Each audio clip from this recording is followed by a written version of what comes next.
Друзья, доброе утро! Сегодня мы с вами рассмотрим плюсы и минусы, и главное минусы GoPro 10 и то, что действительно влияет на качество этой камеры, потому что основные моменты, которые нам стоит заметить за этой камерой, это фишай эффект.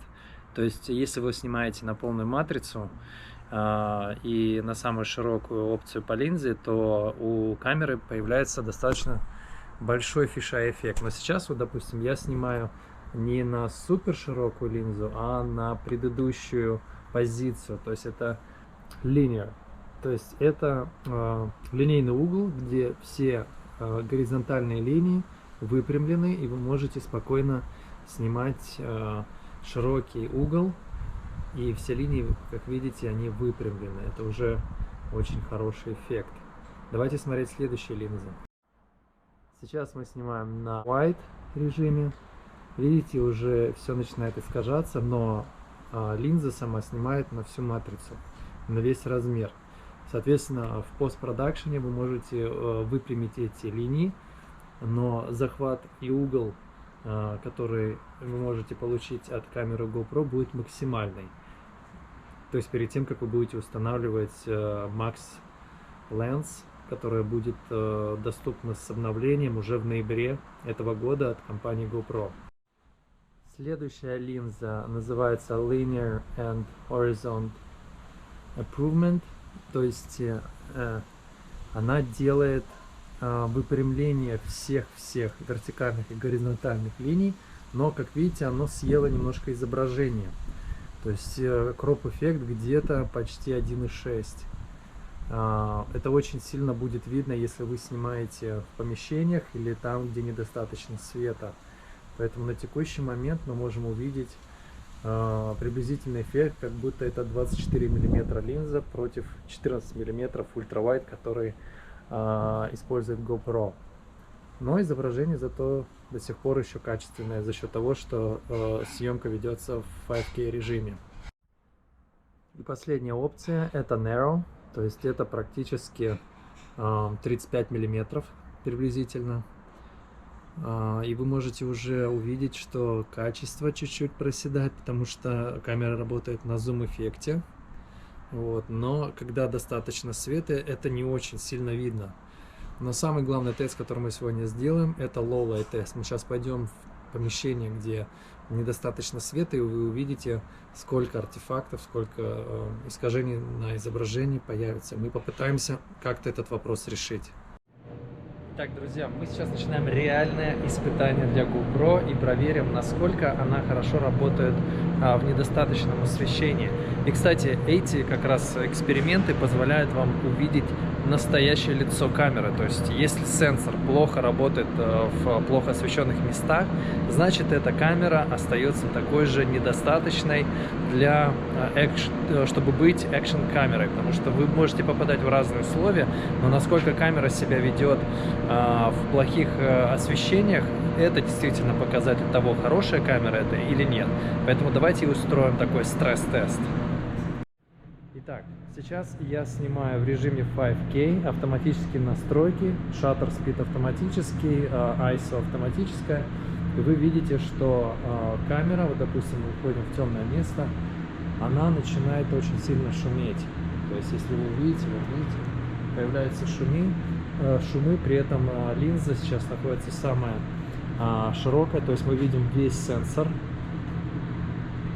Вот смотрите, то есть шумы достаточно большие. Но давайте попробуем разные режимы и попробуем эту картинку улучшить.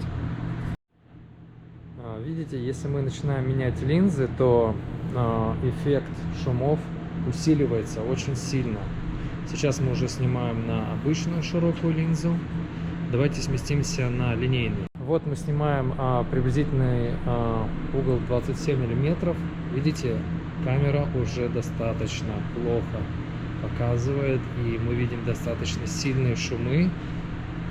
То есть автонастройки на самом деле очень сильно убивают картинку, потому что камера пытается в какие-то моменты усилить ISO, а в какие-то моменты уменьшить shutter speed, что дает, видите, размытую картинку. Видите, она просто размывается, и автоматический стабилизатор, он действительно начинает влиять на качество картинки. Вот вы можете увидеть даже narrow линза. Вы даже можете увидеть вот сейчас линейная линза с горизонтальным выпрямителем достаточно сильно шумит. Но давайте сейчас попробуем ручные настройки, может быть, ситуация станет лучше. Итак, друзья, сейчас мы отстроили камеру в ручном режиме. Сейчас у нас гиперсмув выключен, что очень сильно искажало картинку. И у нас также сделан удвоенный 180 градусов shutter speed. То есть, как эта система работает, она удваивает ваш шаттер на основании того, сколько кадров в секунду вы снимаете. Например, если 30 кадров в секунду, то shutter speed должен быть 60. И это лучше вручную настроить, потому что картинка не будет завышать ISO, чтобы стабилизировать нормальную экспозицию. Сейчас у нас также ISO где-то 800, вот, поэтому вы можете посмотреть, насколько лучше картинка стала.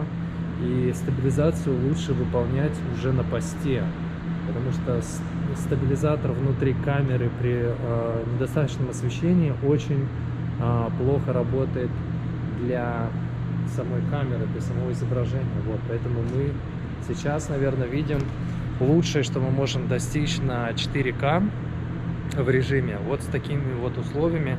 Я потом на монтаже посмотрю, насколько шумит картинка или нет, но вы уже сейчас это можете видеть. Никаких постпродакшенов я не делаю, для того, чтобы вы видели, какой материал вы можете получить от GoPro, если снимаете в ручных настройках. То есть основными ручными настройками здесь является White Balance, он стоит сейчас 4000 кельвинов, потому что мы находимся в помещении, где у нас работают флуоресцентные лампы, вот такие вот. Вот, поэтому это ее нормальная температура. ISO стоит сейчас 800 и shutter speed стоит 180 градусов, то есть 60 кадров в секунду при съемке в 30 кадров в видеофайле.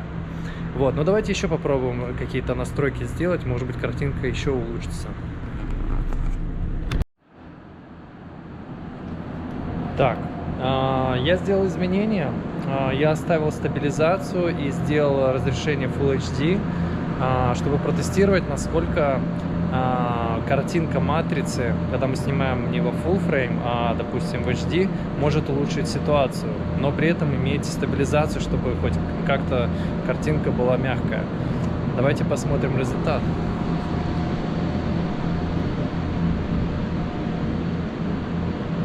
Картинка не обработанная, все выставлено вручную, те же настройки, которые я делал в предыдущем клипе.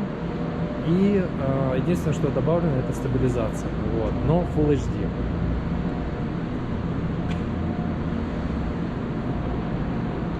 Размер вашего видео также влияет на качество и шум, который возникает в картинке. Сейчас Full HD, я думаю, даже как-то лучше справляется, чем когда мы снимаем на 4К.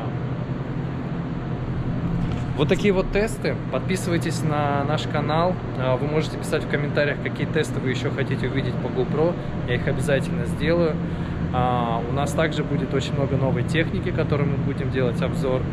Следующий обзор будет на камеру Sony FX6, которая является топовой камерой среди Sony, которую утвердил Netflix для съемок. И, в принципе, если вы снимаете на эту камеру, то вы можете свой футаж утверждать с большими платформами. Поэтому думайте, она стоит $6000, но она того стоит. Это самый дешевый вход в эту индустрию. Поэтому ставьте лайк на видео, и я буду для вас делать специальные обзоры по вашим заявкам. Счастливо!